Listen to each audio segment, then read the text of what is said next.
All right, so we're going to do some food tests, and we have our samples of foods here. We have sample A, B, C, and D. Each of these have got a different nutrient inside of it, and we're going to try and figure out what that is. We're going to use 4 different tests. We're going to use an iodine test to test for starches. We're going to use a Biuret test for proteins, a Benedict's for testing for sugar, and then a Sudan 3 to testing for fats. All right, so our first test is the test for starch. What we've done is I've put a few drops of each of the solutions into this spotting tile, and I'm going to place a few drops of iodine into it. If I show you the colour of iodine before we start, iodine looks like this orangey brown colour when no starch is present. It should change to a blue-black colour when starch is present. So I'll put a few drops in each of them.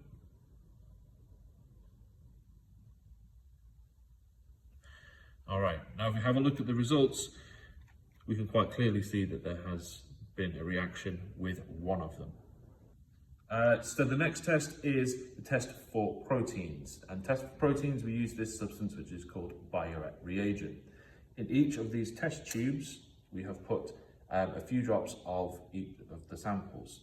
Into that, we are going to place a few drops of this Biuret. And again, we're going to be looking for a colour change. It will take a few minutes, so I'll come back to you when it's done.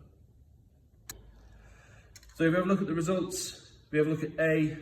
A is still very blue. B is still very blue.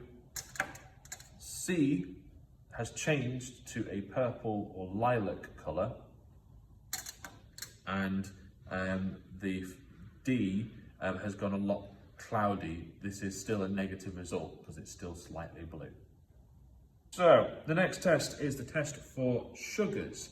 The test for sugars uses something called Benedict's solution.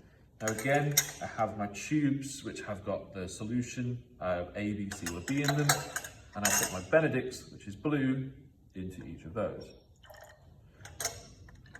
Now, the reason they are inside of this beaker is because we now need to heat up these solutions.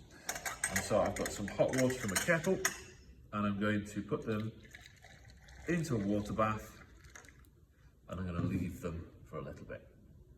All right, so let's have a look at the results for our sugar test. We have a look at our tubes, let's peel them out. You'll notice quite a significant colour change in one of them, and that is tube A. We are looking for a brick red or brown colour for a positive test for sugars, and that is A. D hasn't changed, C has changed slightly, but not to a different colour, it's still blue, and B is still the same colour as well.